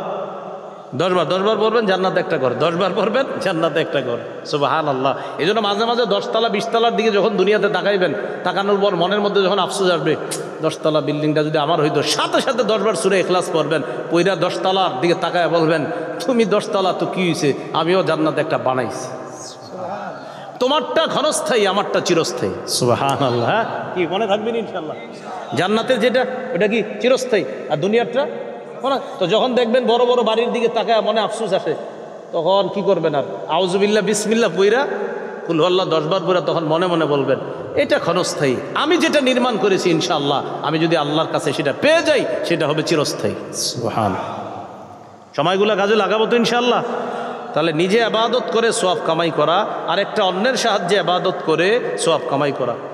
অন্যের সাহায্যে ইবাদত করে সওয়াব কামাই যেমন আরেকটা দৃষ্টান্ত, সহিহ বুখারীর বর্ণনা 5353 নম্বর হাদিস, রাসূলুল্লাহ সাল্লাল্লাহু আলাইহি সাল্লাম বলেন আস-সাঈ আলাল আরমিলাতি ওয়াল মিসকিন কাল মুজাহিদি ফি সাবিলিল্লাহ আও ইস-সাইমিন নাহার আল কাইমিল লাইল আল কানিতি বিআয়াতিল্লাহ। কোনো ব্যক্তি অসহায় মানুষের সহযোগিতায় এগিয়ে যাওয়া, বিধবা নারীর সহযোগিতায় এগিয়ে যাওয়া, আল্লাহর রাস্তায় মুজাহিদ জিহাদ করলে যে সওয়াব, কোনো ব্যক্তি সারাদিন নফল রোজা রাখলে যে সওয়াব, সারা রাত তাহাজ্জুদ পড়লে যে সওয়াব, অসহায় আর বিধবাদের সহযোগিতায় এগিয়ে গেলে এই সবগুলার সওয়াব আল্লাহ এই এক ব্যক্তিকেই দান করবেন। এটা অন্যের সাহায্যে সওয়াব। আল্লাহ আমাদের সকলকে ইবাদত করে যে সওয়াব কামাই করার সিস্টেমটা, একটা হলো নিজে ইবাদত করে প্রচুর সওয়াব কামাই করব, আর একটা হলো অন্যের সাহায্যে ইবাদত করে যেই সওয়াবগুলা সেগুলো আমরা কামাই করার চেষ্টা করব।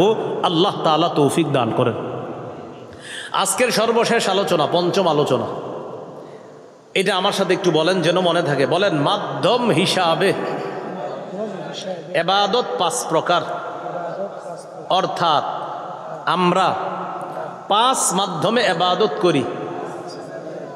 1 কলব দিয়ে, 2 মুখ দিয়ে, 3 শরীর দিয়ে, 4 অর্থ সম্পদ দিয়ে, 5 শরীর এবং অর্থ দিয়ে। কয় মাধ্যমে ইবাদত করি? আমি আরেকবার বলি, এবার আপনারা বলবেন না, খালি শুনবেন, পরের বার আপনারা বলবেন। আমি বলছি, আমরা 5 মাধ্যমে ইবাদত করি। 1 কলব দিয়ে, 2 মুখ দিয়ে, 3 শরীর দিয়ে, 4 অর্থ সম্পদ দিয়ে, 5 শরীর এবং অর্থ সম্পদ দিয়ে। এবার আপনারা বলেন কয় মাধ্যমে ইবাদত করি? 1 নম্বর, 2 নম্বর, 3 নম্বর, 4 নম্বর, মাশাআল্লাহ, 5 নম্বর। 1 নম্বর, এটাকে বলে আত্মিক ইবাদত। বলেন কি বলে? মানে আত্মার সাথে সম্পর্ক। 2 নম্বর কি দিয়ে? এটাকে বলে মৌখিক ইবাদত। 3 নম্বর কি দিয়ে? এটাকে বলে শারীরিক ইবাদত। 4 নম্বর কি দিয়ে? এটাকে বলে আর্থিক ইবাদত। 5 নম্বর কি দিয়ে? এটাকে বলে আর্থিক এবং শারীরিক ইবাদত। তাহলে এবার আসি মূল আলোচনায়। কয় মাধ্যমে ইবাদত করি? 1 নম্বর কি দিয়ে? কলব দিয়ে। এটাকে কি বলে? আত্মিক ইবাদত। যেমন বিশুদ্ধ নিয়ত করা, এটা কলবের ইবাদত। এশার নামাজ পড়ার জন্য বের হয়েছেন, মসজিদে এসে এশার নামাজ পড়বেন, ঘর থেকে আজান শোনার পর শুধু নিয়ত করলেন এখনই বের হবো এশার নামাজ পড়ার জন্য। নিয়ত করার সাথে সাথে এই নিয়তটা ইবাদতে গণ্য হয়ে সওয়াব পেয়ে গেছেন। সহিহ বুখারীর 1 নম্বর হাদিস, ইন্নামাল আমালু বিন্নিয়াত, আমলের প্রতিদান নিয়তের সাথে। আমলের প্রতিদান নিয়তের সাথে। কিসের সাথে? নিয়তের। এখানে অনেক ছাত্র আছেন, এই মাদ্রাসার ছাত্র যারা আছি মনে রাখবো, আমরা যারা পড়াশোনা করব মৌলিক 4টি নিয়ত থাকতে হবে আমাদের। বলেন, এলমে দ্বীন অর্জন করব, কয় নিয়ত থাকবে? 4 নিয়ত। 1 নম্বর নিয়ত আল্লাহকে খুশি করা। 1 নম্বর নিয়ত কাকে খুশি করা? আল্লাহকে খুশি করা। এটা 1 নম্বর নিয়ত থাকবে, আল্লাহকে খুশি করা। না, আল্লাহর খুশি ছাড়া আপনি এলেম অর্জন করতে পারবেন না। নাসাইর হাদিস 3140 নম্বর হাদিস, রাসূলুল্লাহ সাল্লাল্লাহু আলাইহি সাল্লাম বলেন, ইন্নাল্লাহা লা ইয়াকবালু মিনাল আমালি ইল্লা মা কানা লাহু খালিসা ওয়াবতুগিয়া বিহি ওয়াজহুহু। আল্লাহ ততক্ষণ বান্দার ইবাদত আমল কবুল করেন না যতক্ষণ সেটা ইখলাসের সাথে না হবে এবং আল্লাহকে খুশি করার জন্য না হবে। তাহলে বলেন তো, ইলমে দ্বীন অর্জন করব, মৌলিক কয়টা নিয়ত থাকবে? 1 নাম্বার কাকে খুশি করার নিয়ত? আল্লাহকে। 2 নাম্বার, আমি যে এলেম শিখলাম এই এলেম অনুযায়ী আমি আমল করব, এটা 2 নাম্বার নিয়ত। তিরমিজির হাদিস 2416 নম্বর হাদিস, রাসূলুল্লাহ সাল্লাল্লাহু আলাইহি সাল্লাম বলেন, লা তাজুলু কদামা ইবনি আদম হাত্তা ইউসআলা আন খামস। কিয়ামতের ময়দানে আদম সন্তানের 2 পা নড়বে না 5টি প্রশ্ন করার আগ পর্যন্ত। 1 নম্বর প্রশ্ন জীবন সম্পর্কে, 2 নম্বর যৌবন সম্পর্কে, 3 নম্বর সম্পদ সম্পর্কে, মিন আইনা ইকতাসাবা, সম্পদ কোত্থেকে কামাই করেছে, 4 নাম্বার অফিমা আনফাকা, কোথায় ব্যয় করেছে, 3 নাম্বারটা কোথা থেকে আয় করেছে, 4 নাম্বার কোন খাতে ব্যয় করেছে। গুরুত্বপূর্ণ কথা। অনেক মানুষ কামাই করে হালাল কিন্তু খরচ করে হারাম খাতে। হালাল খাতে আপনার কামাই করে, ভালো খাত থেকেই কামাই করে কিন্তু খরচ করে হারাম খাতে। হালাল টাকা কামাই করে জুয়া খেলছে। এখন আপনারা বলেন, হালাল কামাই করে এই যে জুয়া খেললো, ব্যয় কি হালাল হলো না হারাম হলো? মাশাল্লাহ। হালাল উপার্জন, এই হালাল উপার্জনের মাধ্যমে সে গানের কনসার্টে সহযোগিতা করলো, বলেন তার হালাল দিয়ে যে ব্যয় করলো, ব্যয়ের খাত কি হালাল হলো না হারাম হলো? হারাম হলো। এই জন্য খাত হালাল হতে হবে, ইনকামের উপার্জন যেখান থেকে করা এটাও হালাল হতে হবে, আর যেখানে ব্যয় করা এটাও হালাল হতে হবে। 3 নাম্বার, তুমি কোথা থেকে কামাই করেছো। 4 নাম্বার, কোন খাতে ব্যয় করেছো। 5 নাম্বার প্রশ্ন হবে বিমাজা আমিলা ফিমা আলিমা, যা জেনেছে এই জানা অনুযায়ী আমল করেছে কিনা, এটা হবে 5 নাম্বার প্রশ্ন। তাহলে বলেন তো একটু আপনাদেরকে পরীক্ষা করি, কয় নিয়তে এলমে দিন শিক্ষা করবে? 1, কাকে খুশি করা। 2 নাম্বার, এলেম অনুযায়ী আমল করা। 3 নাম্বার, নিয়ত থাকবে আল্লাহ যদি মুখ দিয়ে বলার যোগ্যতা দান করে, তাহলে মুখ দিয়ে ছাত্রদের সামনে বলা, মুখ দিয়ে মানুষের সামনে বলা, মুখ দিয়ে জুমার মিম্বরে বসে বলা, মুখ দিয়ে আত্মীয় স্বজনকে আমার জানা বিষয়টা বলার চেষ্টা করা, এটা 3 নাম্বার নিয়ত থাকবে। এটা থাকবে 3 নাম্বার নিয়ত। এটাই রসুল সাল্লাল্লাহু আলাইহি সাল্লাম বলেছেন, বাল্লিগু আন্নী ওয়ালাউ আয়া, আমার পক্ষ থেকে একটি আয়াত জানলেও সেটা তোমরা পৌঁছিয়ে দাও। আল্লাহ নবীকে বলেছেন, ইয়া আইয়ুহার রাসূলু বাল্লিগ মা উনজিলা ইলাইকা মির রাব্বিক, হে রসুল আপনার কাছে যা অবতীর্ণ করা হয়েছে এটা আপনি প্রচার করেন, তাবলীগ করেন। সহিহ বুখারী 105 নম্বর হাদিস, রাসূলুল্লাহ সাল্লাল্লাহু আলাইহি সাল্লাম বললেন, আলা হাল বাল্লাগতু, ও সাহাবীরা আমাকে আল্লাহ যা পৌঁছাইতে বলেছেন আমি কি তা পৌঁছিয়েছি? সাহাবীরা বললেন, অবশ্যই পৌঁছিয়েছেন। আবার বললেন, আলা হাল বাল্লাগতু, এই শোনো আমি কি আমার উপর অর্পিত দায়িত্ব তোমাদের কাছে পৌঁছিয়েছি? সাহাবীরা বললেন, পৌঁছিয়েছেন। আবার বললেন, আলা হাল বাল্লাগতু, এই শোনো আমি কি আমার দায়িত্ব পৌঁছিয়েছি? সাহাবীরা বললেন, পৌঁছিয়েছেন। 3 বারই বললেন, আল্লাহুম্মা শাহাদ, আল্লাহ আপনি সাক্ষী থাকেন, আল্লাহ আপনি সাক্ষী থাকেন, আল্লাহ আপনি সাক্ষী থাকেন। ওরা বলছে আপনার যে দায়িত্ব আমাকে আপনি দিয়েছেন এটা আমি যথাযথভাবে পৌঁছিয়ে দিয়েছি। এবার নবী সাহাবীদেরকে বললেন, শোনো, লিউবাল্লিগিশ শাহিদুল গায়বা ওয়া ফি রিওয়ায়া মিনকুমুল গায়বা, এখানে তোমরা যারা উপস্থিত আছো, তোমাদের উপস্থিত যারা আছে তারা যেন আমার এই বাণীগুলো অনুপস্থিতদের কাছে প্রচার করে দেয়, পৌঁছায় দেয়। তাহলে বলেন তো কয় নিয়তে এলেম শিখা? 1, কাকে খুশি করা। 2 নাম্বার, এলেম অনুযায়ী। 3 নাম্বার, আল্লাহ বলার যোগ্যতা দিলে এটা বলে অন্যের কাছে প্রচার করা। 4, আল্লাহ যদি লেখার যোগ্যতা দান করে লেখার মাধ্যমে এই কথা অন্যের কাছে প্রচার করা। কিতাব লেখা হতে পারে, অথবা আপনি বিভিন্ন আর্টিকেল লেখেন, এই লেখার মাধ্যমে হতে পারে। এই হলো আপনার 4 নাম্বার, 4টা নিয়ত থাকবে। তাহলে আসেন, এবাদত করি কয় মাধ্যমে? ভুলে গেছে। 5, এবাদত করি কয় মাধ্যমে? 1, কি দিয়ে? মাশাল্লাহ। নিয়ত কিসের এবাদত? কলবের। এই তো, নিয়ত কিসের এবাদত? কলবের। আরেকটা আছে কলবের এবাদত, ইখলাস। বলেন, ইখলাস কিসের এবাদত? কলবের এবাদত। ইখলাস দেখা যায়? দেখানো যায়? আচ্ছা আমি আপনাদেরকে দেখাই, দেখি দেখানো যায় কিনা। আবার সবাই বলেন, ইখলাস কি দেখানো যায়? না। ইখলাস কি দেখা যায়? বলেন না। ইখলাস দেখা যায়? দেখানো যায়? ইখলাস আছে না নাই শুধু কে দেখবে? আল্লাহ দেখবে। এবার ইখলাস যে দেখানো যায় না, দেখেন আমরা একটু আপনাদের সাথে একটু বলি।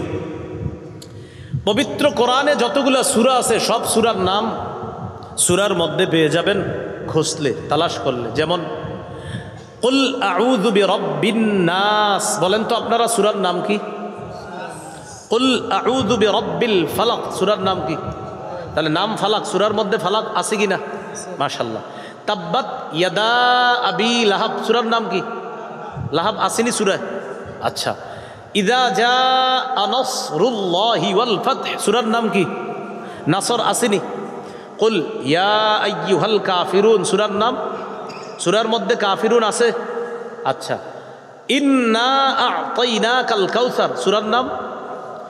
আরাআইতাল্লাযী ইউকাযযিবু বিদ্দীন, শেষ আয়াত হলো ওয়ায়ামনাউনাল মাউন, সূরার নাম? লিইলাফি কুরাইশ, সূরার নাম? আলাম তারা কাইফা ফাআলা রাব্বুকা বিআসহাবিল, সূরার নাম? সূরার মধ্যে ফিল আসেনি? একটা সূরা আমি থুয়ে গেছি, কোনটা? হ্যাঁ বলেন সবাই কি?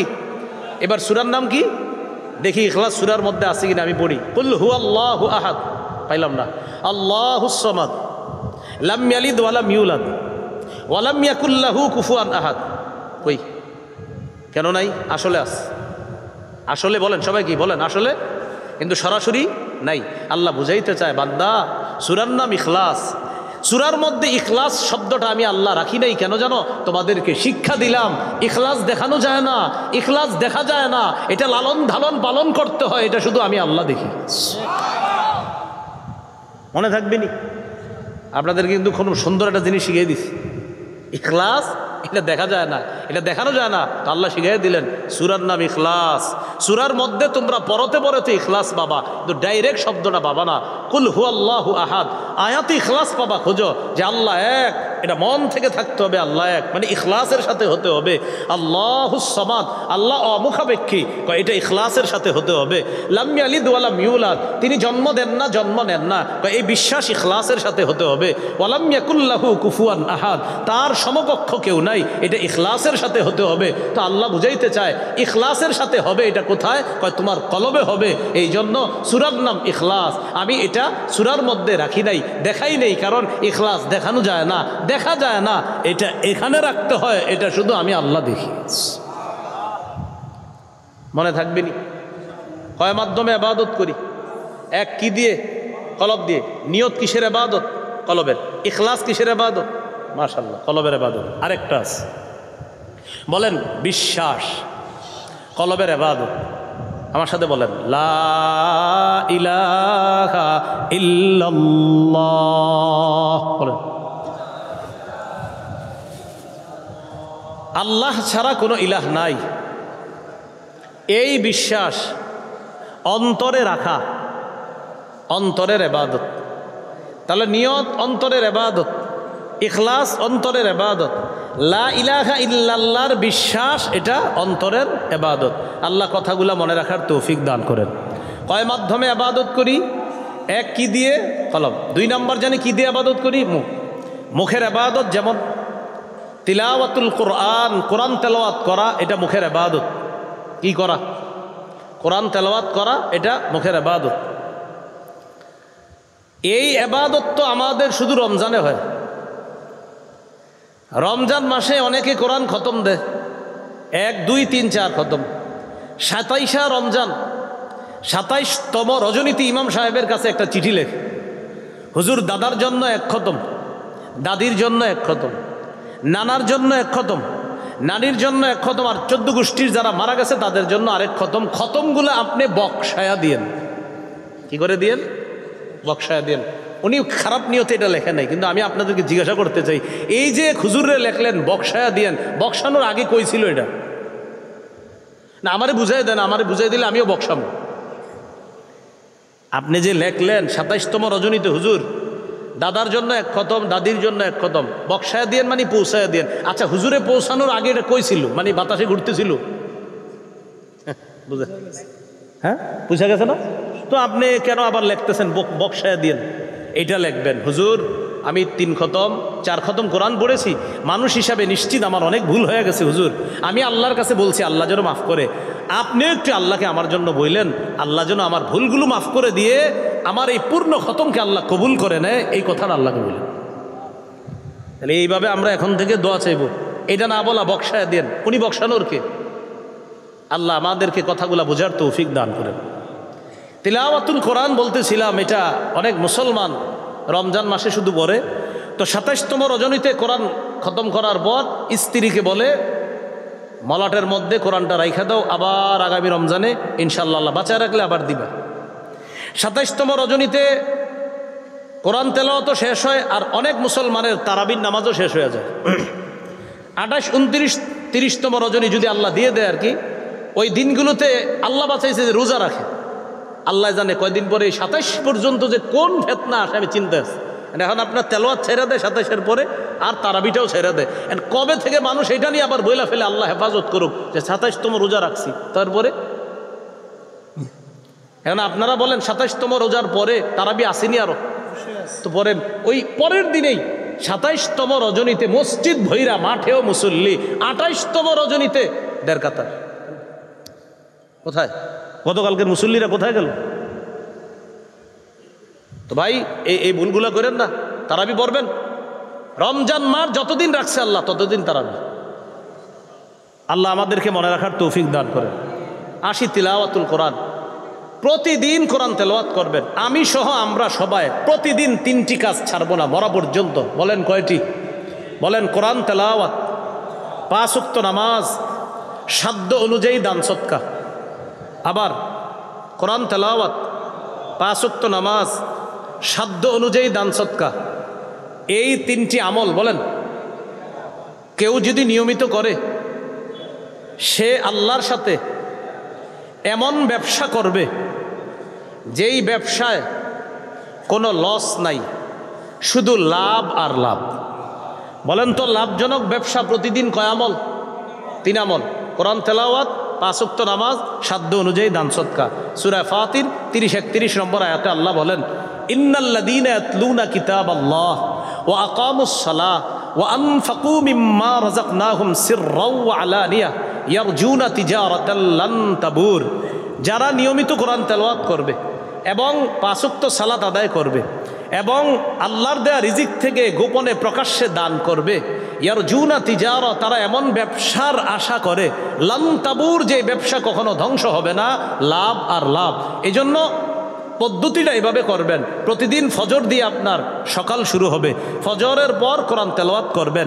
এরপর যখন অফিসে যাবেন, চাকরিতে যাবেন, কাজে যাবেন, যাওয়ার সময় সাধ্য অনুযায়ী 2, 5, 10 টাকা যা পারেন দান করে এই 3টি আমল নিয়মিত করবো ইনশাআল্লাহ। তাহলে 2 নম্বর মৌখিক ইবাদত। মৌখিক ইবাদতের মধ্যে একটা ইবাদত হলো তিলাওয়াতুল কোরআন, কোরআন তেলাওয়াত করা। করবনি নিয়মিত ইনশাআল্লাহ। আল্লাহ তাআলা মৌখিক ইবাদত আরেকটা জিকরুল্লাহ, আল্লাহর জিকির করা। রাসূলুল্লাহ সাল্লাল্লাহু আলাইহি সাল্লাম বলেন, আহাব্বুল কালামি ইলাল্লাহি আরবা, আল্লাহর কাছে 4টি কথা সবচেয়ে পছন্দের। 1 নম্বর সুবহানাল্লাহ, 2 নম্বর আলহামদুলিল্লাহ, 3 নম্বর লা ইলাহা ইল্লাল্লাহ, 4 নম্বর আল্লাহু আকবার। এই 4টার মধ্যে সবচেয়ে শ্রেষ্ঠ হলো আফজলুজ যিকরি লা ইলাহা ইল্লাল্লাহ, আল্লাহর কাছে সবচাইতে শ্রেষ্ঠ জিকির লা ইলাহা ইল্লাল্লাহ। তিরমিজির হাদিস 3592 নম্বর হাদিস। রাসূলুল্লাহ সাল্লাল্লাহু আলাইহি সাল্লাম বলেন, মা ক্বালা আবদুন ক্বাত্তু লা ইলাহা ইল্লাল্লাহ খালিসান মুখলিসান, কোনো ব্যক্তি যদি ইখলাসের সাথে একবার পড়ে লা ইলাহা ইল্লাল্লাহ, ইল্লা ফুতিহাত লাহু আবওয়াবুস সামাই হাত্তা তুফজিয়া ইলাল আরশ, আসমানের সবগুলা দরজা খুলে দেওয়া হয় তার লা ইলাহা ইল্লাল্লাহ যেন আরশ পর্যন্ত পৌঁছে যায়। তাহলে বলেন আমরা কয় মাধ্যমে ইবাদত করছি? এদিকে তাকায় সবাই, ইনশাআল্লাহ শেষ করে দিচ্ছি, কিছুক্ষণের মধ্যে ইনশাআল্লাহ শেষ করে দেব। আমরা 5 মাধ্যমে ইবাদত করি। 1 নাম্বার কলব দিয়ে, 2 নাম্বার আমরা মুখ দিয়ে ইবাদত করি। মৌখিক ইবাদত একটা হলো তিলাওয়াতুল কোরআন, আরেকটা হলো জিকরুল্লাহ, আল্লাহর জিকির করা।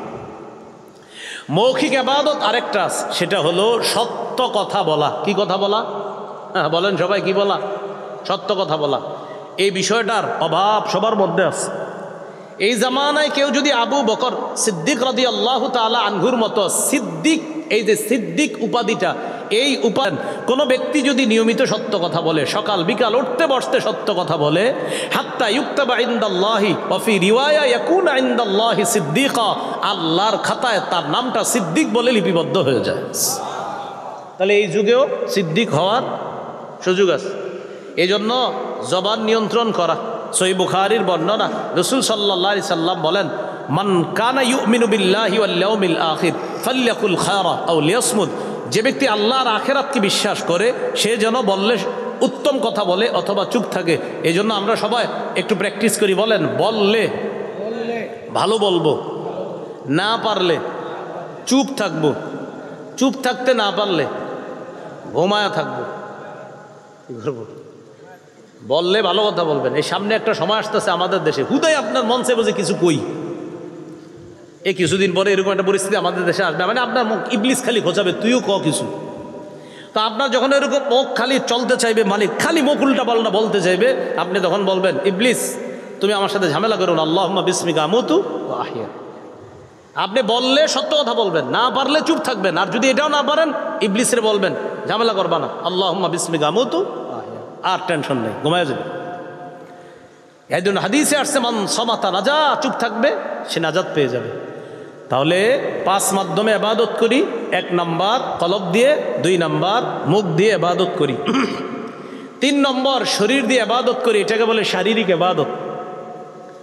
শারীরিক ইবাদতের মধ্যে শ্রেষ্ঠ ইবাদত নামাজ। আমার সাথে একটা কথা বলেন, তারপর নামাজ সম্পর্কে একটি হাদিস শোনাচ্ছি। বলেন, হাজারো ব্যস্ততার মাঝে একটি কাজ সর্বাধিক গুরুত্ব দিব, নামাজ। আবার হাজারো ব্যস্ততার মাঝে একটি কাজ সর্বাধিক গুরুত্ব দিব, নামাজ। ছাত্র ভাই যারা আছেন পড়ার টেবিলের সামনে এটা লিখে রাখবেন যে আমার হাজারো ব্যস্ততার মাঝে একটি কাজ সবচেয়ে গুরুত্ব দিতে হবে, নামাজ। অফিসে যারা চাকরি করেন আপনার চেয়ারটা যেখানে আছে সামনে লিখে রাখবেন হাজারো ব্যস্ততার মাঝে একটি কাজ কখনো ভুলে যেও না, সেটা হলো নামাজ। আল্লাহ তাআলা হাদিসে কুদসির মধ্যে বলেন, তাফাররাগ লিইবাদাতি, আমার ইবাদতের জন্য একটু সময় বের করো বান্দা। আমলা সদরকা গিনা, আমি তোমার অন্তর ধনাঢ্যতায় পরিপূর্ণ করে দিব। ও আসুদ্দা ফাকরাক, আমি তোমার দারিদ্রতা দূর করে দিব। তাহলে হাজারো ব্যস্ততার মাঝে সবচেয়ে গুরুত্ব দিব একটি কাজ, সেটা হলো কি? মনে থাকবে তো ইনশাআল্লাহ? রাসূলুল্লাহ সাল্লাল্লাহু আলাইহি সাল্লাম বলেন, আরাআইতুম লাউ আন্না নাহরান বিবাবি আহাদিকুম ইয়াগতাসিলু ফীহি কুল্লা ইয়াউমিন খামসা মাররাত। আচ্ছা, তোমাদের কারো বাড়ির সামনে একটা পুকুর আছে, ওই পুকুরে কোনো ব্যক্তি দৈনিক 5 বার গোসল করে, বলো তো তোমরা, হাল ইয়াবকা মিন দারানিহি শাইউন, ওই ব্যক্তির শরীরে কোনো ময়লা থাকবে? এক ব্যক্তির বাড়ির সামনে একটা পুকুর আছে, বাড়ির মালিক ওই পুকুরে দৈনিক 5 বার গোসল করে। সাহাবীদেরকে রাসূলুল্লাহ সাল্লাল্লাহু আলাইহি সাল্লাম জিজ্ঞাসা করলেন, বলো তোমরা তার শরীরে কোনো ময়লা থাকবে? সাহাবীরা বললেন, লা ইয়াবকা মিন দারানিহি শাইউন, তার শরীরে কোনো নাপাকি থাকবে না। রাসূলুল্লাহ সাল্লাল্লাহু আলাইহি সাল্লাম বললেন, ফাযালিকা মিথলুস সালাওয়াতিল খামস ইয়ামহুল্লাহু বিহিন্নাল খাতায়া, যেমনিভাবে দৈনিক 5 বার কোনো ব্যক্তি গোসল করলে তার শরীরে কোনো ময়লা অবশিষ্ট থাকে না, নিয়মিত কেউ যদি 5 ওয়াক্ত সালাত আদায় করে আল্লাহ তাআলা তার গুনাহগুলা ধুয়ে মুছে সাফ করে দেয়। তাহলে হাজারো ব্যস্ততার মাঝে একটি শারীরিক ইবাদত সবচেয়ে গুরুত্ব দেওয়া, এটার নাম কি? নামাজ। মনে থাকবেন ইনশাআল্লাহ। মাইকম্যান ভাই যারা আছেন, কই মাইকম্যান ভাই, নামাজ পড়েননি ডেলি? হ্যাঁ, আপনি যে এত মাহফিল করেন, এই যে প্রতিদিন মাহফিল করেন, কিছুদিন পরে তো ডেলি মাহফিল করবেন, শ্রোতাদের চেয়ে মাহফিল বেশি শুনে কে? মাইকম্যান। কি ঠিক নেই? তো মাইকম্যান ভাই, আমরা বলি না যে উনি নামাজ পড়ে না, আমরা আশাবাদী পড়ে। আপনার মালিককে বলবেন নিয়মিত যেন আপনাদেরকে নামাজ পড়ায়। না মাইক ঠিক আছে, মাইক সমস্যা নেই, আপনি মাইকে সমস্যা নেই, আপনি নামাজ পড়বেন ডেলি। বলেন ইনশাআল্লাহ, এই সবাইরে বলেন ইনশাআল্লাহ। নামাজ ডেলি পড়লে আল্লাহ বরকত দিবে, এই মাইক ব্যবসায় আল্লাহ বরকত দিবে। ডেলি নামাজ পড়বেন, আপনার মালিককে বলবেন নামাজের সুযোগ দিতে ডেলি। ফজরের সময় কি করেন? ঘুমায়া থাকেন, এই যে এইখানে তো ঘুমায়া থাকেন অনেক সময়, তো এইখানে ঘুমায়া থাকলেন, হুজুররা যারা আছেন ফজরের সময় ডাক দিয়ে দিবেন, মাইকম্যানরা দেখবেন ফজরের সময় ওরা এইগুলার জন্য ঘুমায়া থাকে, এইখানেই ঘুমায়া থাকে, এদেরকে ডাইকা নামাজ পড়ানো। ইউটিউবার যারা আছেন, আজকে এসা পড়ছেন কিনা আমি জানি না, বলা দরকার নেই পড়ছেন কিনা, যদি পড়ে না থাকেন বাস সাক্ষী বানানো দরকার নেই আমাদেরকে, পড়ে নিন, আপনারাও পড়ে নিন। ইউটিউবার, মাইকম্যান যারা আছেন সবাই নামাজ পড়ে নেবেন, কারণ আজকে আমরা একটা কথা শিখছি, হাজারো ব্যস্ততার মাঝে একটি কাজ ভুলে যাওয়া যাবে না, সেটা কি? বাস এই কথা মনে রাখা। আল্লাহ আমাদের সকলকে মনে রাখার তৌফিক দান করেন। এটা হলো শারীরিক ইবাদত। আমরা যেই 5 মাধ্যমে ইবাদত করি, এর মধ্যে 4 নাম্বার মাধ্যম হলো অর্থ সম্পদ দিয়ে ইবাদত করি, এটাকে বলে আর্থিক ইবাদত। আর্থিক ইবাদতের মধ্যে শ্রেষ্ঠ ইবাদত যাকাত দেওয়া। রাসূলুল্লাহ সাল্লাল্লাহু আলাইহি সাল্লাম বলেন, মান আতাহুল্লাহু মালান ফালাম ইউআদ্দি যাকাতা মুসিলা লাহু ইয়াউমাল কিয়ামাতি শুজাআন আকরা। যেই ব্যক্তিকে আল্লাহ সম্পদ দান করেছেন আর সে যাকাত তার উপর ফরজ হওয়া সত্ত্বেও যদি সে যাকাত না দেয়, তার এই অনাদায়ী যাকাতযোগ্য যেই সম্পদ যেটা সে আদায় করেনি, এটাকে বিষধর সাপে রূপান্তরিত করা হবে। এই সাপ তার পা থেকে পেঁচায়া তার মুখ বরাবর এসে ফনা দিয়ে বলবে, আনা কানজুকা আনা মালুকা, আমি তোমার সেই সঞ্চিত সম্পদ যেটার যাকাত তুমি আদায় করনি। তাহলে যারা যাকাত ফরজ হওয়ার পরেও যাকাত আদায় করেননি, অতীতের বকেয়া যাকাতগুলা, এই টাঙ্গাইলের বড় বড় মুফতি সাহেব যারা, তাদের সাথে বসে অতীতের বকেয়া যাকাতের হিসাবগুলা বের করে নেবেন, বের করে অতীতের যাকাতগুলাও দিয়ে দিবেন। আগামীতে ইনশাল্লাহ যাকাত যখন ফরজ হবে ইনশাল্লাহ যাকাতগুলা আদায় করে নেবেন। আল্লাহ তাআলা নামাজের সাথে সাথে যাকাতের কথা বলছে, আকিমুস সালাহ ওয়া আতুজ যাকাত, আকিমুস সালাহ ওয়া আতুজ যাকাত, নামাজ কায়েম করো, যাকাত আদায় করো। যিনি রাষ্ট্রনায়ক হবেন তার 4টি কাজের মৌলিক যোগ্যতা থাকবে। সূরা হজের 41 নম্বর আয়াতে আল্লাহ বলেন, আল্লাযীনা ইম্মাক্কান্নাহুম ফিল আরদি আকামুস সালাহ ওয়া আতাউজ যাকাত ওয়া আমারু বিল মারুফ ওয়া নাহাউ আনিল মুনকার। মুসলমানদের রাষ্ট্রনায়ক যিনি হবে, আল্লাহ বলেন যাদেরকে আমি রাষ্ট্রের ক্ষমতায় বসাই তারা মৌলিক 4টি কাজ করবে। 1 নাম্বার আকামুস সালাহ, রাষ্ট্রীয়ভাবে নামাজ প্রতিষ্ঠিত করবে।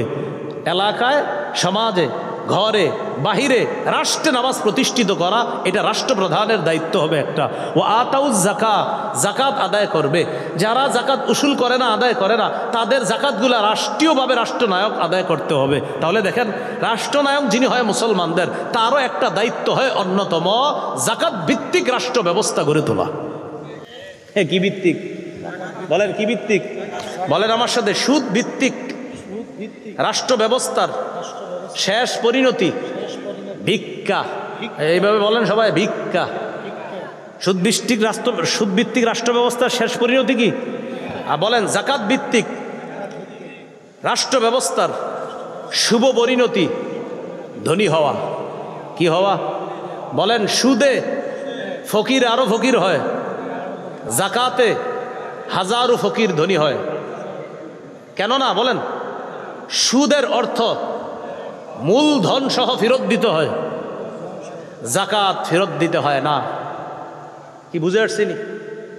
সুদ আবার দিতে হয়, দাও দাও, মূলটাও দাও, সুদও দাও। একজন ধনী হয়, 100 জন গরিব হয়। আর যাকাতে 10 জন গরিব, 10 জনই ধনী হয়ে যায়। সুবহানাল্লাহ। এ হলো 4 নাম্বার। আমরা কি মাধ্যমে ইবাদত করি? আর্থিক। 5 নাম্বার সর্বশেষ কথা, আমরা আর্থিক এবং শারীরিক মাধ্যমে ইবাদত করি। এটা বলেন তো কি হইতে পারে? হজ। মাশাআল্লাহ, কি হতে পারে?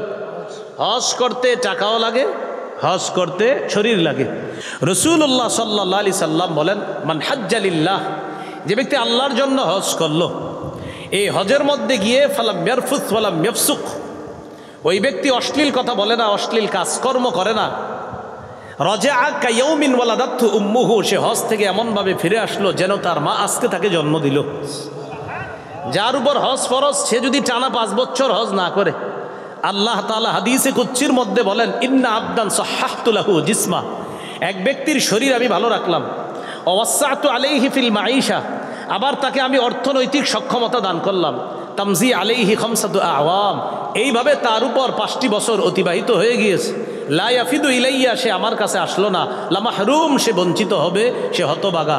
5 বছর হজ ফরজ হয়ে গেছে লোকটার উপর, আল্লাহ ডাকে আসো, আসে না, আসো, আসে না, আসো, আসে না, এইভাবে ডাকতে থাকে। 5 বছর হয়ে গেলে সে আল্লাহর ডাকে সাড়া দেয় না। আল্লাহ বলে লা মাহরুম, ও হতবাগা, ও বঞ্চিত, ও হতবাগা।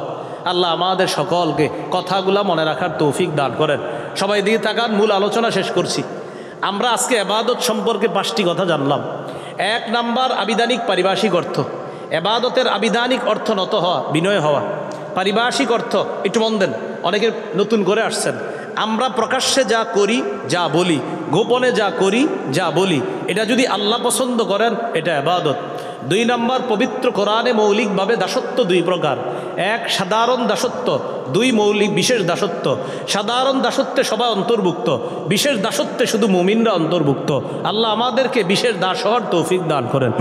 3 নাম্বার, হাদিসে ইবাদত, দোয়া করা জানি কি? মাশাআল্লাহ। এই যুগে ইবাদত করা নবীর কাছে কি করার সমতুল্য?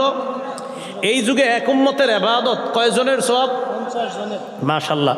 কোনো ব্যক্তি ইবাদতের সুন্দর পদ্ধতি গ্রহণ করছে, ডেলি করে, হঠাৎ অসুস্থ হয়ে গেছে, আজকে আর সওয়াব পাবে না। মাশাআল্লাহ, আজকেও সওয়াবটা আল্লাহ দান করবেন। আলেমের এলেম অন্বেষণ ইবাদত, বলেন আলেমের এলেম অন্বেষণ। আবার সাধারণ জনগণের নফল ইবাদত, ইবাদত। এই হাদিসের ইবাদত জানলাম। 4 নাম্বার, বলেন তো আমরা সওয়াব কামাই যে করি, এই সওয়াব কামাই করার দিক থেকে ইবাদত কয় প্রকার? 1 নাম্বার, নিজে ইবাদত করে সওয়াব কামাই করি। দৃষ্টান্তটা আলেম ছাড়া অন্যরা দেন, বলেন তো কি হইতে পারে? সুন্নত। এই তো, হ্যাঁ বলেন কি হইতে পারে? সুন্নত। জান্নাত ওয়াজিব হয় দৈনিক কয় রাকাত সুন্নতের পাবন্দি করলে? আচ্ছা। 2 নাম্বার, অন্যের সাহায্যে ইবাদত, যেমন দৃষ্টান্ত জামাতে নামাজ পড়া। শেষ কথা, আমরা কয় মাধ্যমে ইবাদত করি? 1 নাম্বার কি দিয়ে? কলব দিয়ে। আচ্ছা, কলবের ইবাদতের একটা দৃষ্টান্ত আপনাদের সাধারণ শ্রোতাদের মধ্যে একজন বলেন। মাশাআল্লাহ। আরেকটা বলেন ইখলাস, আরেকটা বলেন বিশ্বাস। আচ্ছা, 2 নাম্বার কোন মাধ্যমে ইবাদত করি? মুখের একটা ইবাদতের দৃষ্টান্ত দেন, আরেকটা দেন, আরেকটা সত্য কথা বলা। হ্যাঁ, এটা বলেন না কেন, কি বলা? সত্য কথা। 3 নাম্বার, আমরা কি মাধ্যমে ইবাদত করি? শারীরিক ইবাদতের শ্রেষ্ঠ দৃষ্টান্ত কি? নামাজ। 4 নাম্বার আর্থিক ইবাদতের শ্রেষ্ঠ দৃষ্টান্ত যাকাত। 5 নাম্বার আর্থিক এবং শারীরিক কি শ্রেষ্ঠ দৃষ্টান্ত? হজ করা। আল্লাহ আমাদের সকলকে যে কথাগুলা বললাম শুনলাম, আমরা সবাই যেন কথাগুলা মনে রাখতে পারি, স্মরণ রাখতে পারি। আল্লাহ তৌফিক দান করেন।